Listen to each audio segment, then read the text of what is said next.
अस्सलाम वालेकुम, मैं हूं Usman Hussain Siddiqui from Siddiqui law associate. मैं आज आपको बताना चलूं कि स्टेट बैंक ऑफ पाकिस्तान ने 100 बेसिस पॉइंट का इजाफा कर दिया है। 100 बेसिस पॉइंट के इजाफे के साथ ही पूरे मार्केट में रद्द बदल की उम्मीद आ चुकी है।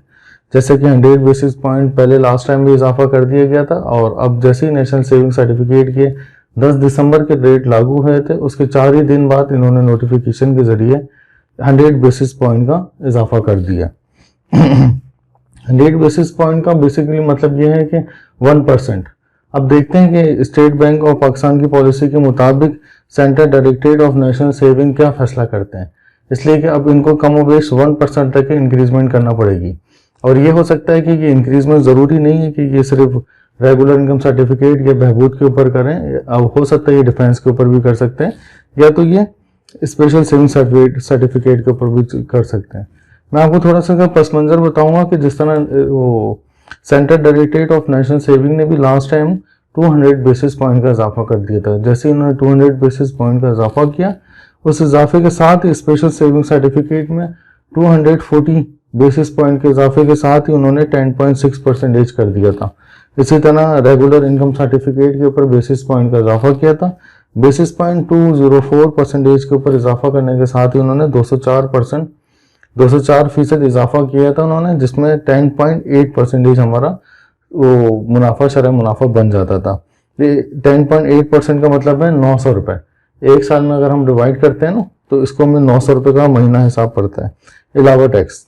इसी तरह बहबूद सेविंग सर्टिफिकेट के ऊपर भी उन्होंने बेसिस पॉइंट 192% बेसिस पॉइंट इजाफा कर दिया था। जब उन्होंने 192 बेसिस पॉइंट इजाफा किया तो इसका जो मुनाफा जो बनता था, मुनाफा 1080 बनता था, मतलब 1080 रुपये बन गया था मुनाफा। और इसकी परसेंटेज में बताता चलूँ 10.98% के हिसाब से बन गया था। इसी तरह पेंशन बेनिफिट अकाउंट में भी इन्होंने 192% बेसिस पॉइंट का इजाफा कर दिया था। उस बेसिस पॉइंट के असरात ये पड़े कि 10.98% मुनाफा हो गया, और जो उनको नेट अमाउंट मिलती थी 1080 रुपये की नेट अमाउंट उनके पास हो गई है। इसी तरह शौदा वेलफेयर अकाउंट जो था, ये अकाउंट उन लोगों के लिए यूज़ होता है जो इनकी फैमिली के मेम्बर्स में से कोई शहीद हो जाए, या गवर्नमेंट ऑफ पाकिस्तान की तरफ से, या सिंध गवर्नमेंट की तरफ से, या पंजाब गवर्नमेंट की तरफ से, या सूबाई गवर्नमेंट्स की तरफ से ये डिक्लेरेशन आ जाए कि ये शहीद हो चुके हैं, तो उस बेसिस के ऊपर इनको अकाउंट खुलवाने की इजाज़त हो जाती है। और इनका भी 192 बेसिस पॉइंट के साथ इजाफा हो गया था और 10.98 पर गया था, मतलब इनको भी हर महीना 1080 रुपये मिलना शुरू हो गए थे। इसी तरह डिफेंस सर्टिफिकेट जो था, उस डिफेंस सर्टिफिकेट भी इन्होंने लास्ट टाइम 161% बेसिस पॉइंट इजाफा कर दिया था, मतलब कि तकरीबन ऑलमोस्ट जिसको हम कैलकुलेट किया जा सकता है, तो इसको 200 बेसिस पॉइंट का सेंट्रल डायरेक्टरेट यानी कि नेशनल सेविंग सर्टिफिकेट के इदारे ने इसको बेसिस पॉइंट के हिसाब से डिवाइड किया था। 200 बेसिस पॉइंट को डिवाइड करके इन्होंने किसी को ज़्यादा किया था, किसी को कम किया था। इसी तरह डिफेंस सेविंग सर्टिफिकेट जो था 161 बेसिस पॉइंट को इंक्रीज कर दिया था, जो कि हमें मिलता था। अब जो हमें मिलेगा 10 दिसंबर के बाद से, वो 10.98 की तरफ से सर्टिफिकेट इशू करके देंगे।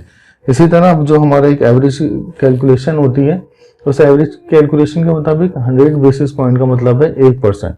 अब तवक्को की जाती है कि 0.25 से लेकर 1.25 तक के ये रद्द-बदल हो सकती है। अब रद्द-बदल की उम्मीद किस में?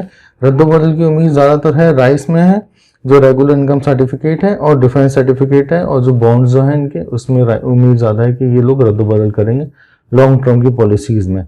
और जो थोड़ा सा मतलब 0.25 और से लेकर 1% तक के बहबूद और ये सौदा वेलफेयर और पेंशन बेनिफिट अकाउंट के ऊपर भी ये करेंगे, लेकिन कोई बड़ा मेजर चेंज नहीं आएगा।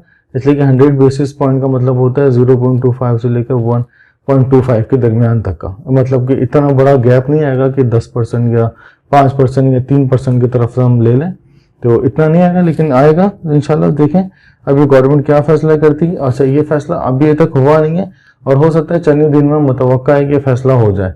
इस फैसले को एक और भी मद्देनजर रखा जाता है, वो मद्देनजर रखा जाता है इन्फ्लेशन रेट के ऊपर। जो इन्फ्लेशन रेट होते हैं वो भी नेशनल सेविंग सर्टिफिकेट वाले कैलकुलेट करते हैं। उस इन्फ्लेशन रेट का जो असरात पड़ते हैं वो सेविंग सर्टिफिकेट के ऊपर पड़ते हैं। जिस तरह मॉनेटरी पॉलिसी होती है, मॉनेटरी पॉलिसी के भी असरात पड़ते हैं, लेकिन इन्फ्लेशन रेट के ऊपर ये ज़्यादातर कारआमद रहता है। जैसे इन्फ्लेशन रेट डाउन होता है या अप होता है, तो स्कीम्स के ऊपर भी इसी तरह अफेक्ट पड़ता है। इस स्कीम के साथ ही पूरे पाकिस्तान के जितने कमर्शियल बैंक्स होते हैं ना, तो उसमें भी ये सब की स्कीम का अफेक्ट पड़ता है। और इंशाल्लाह आपको जल्दी ये खबर मिलेगी कि कितना % हुआ है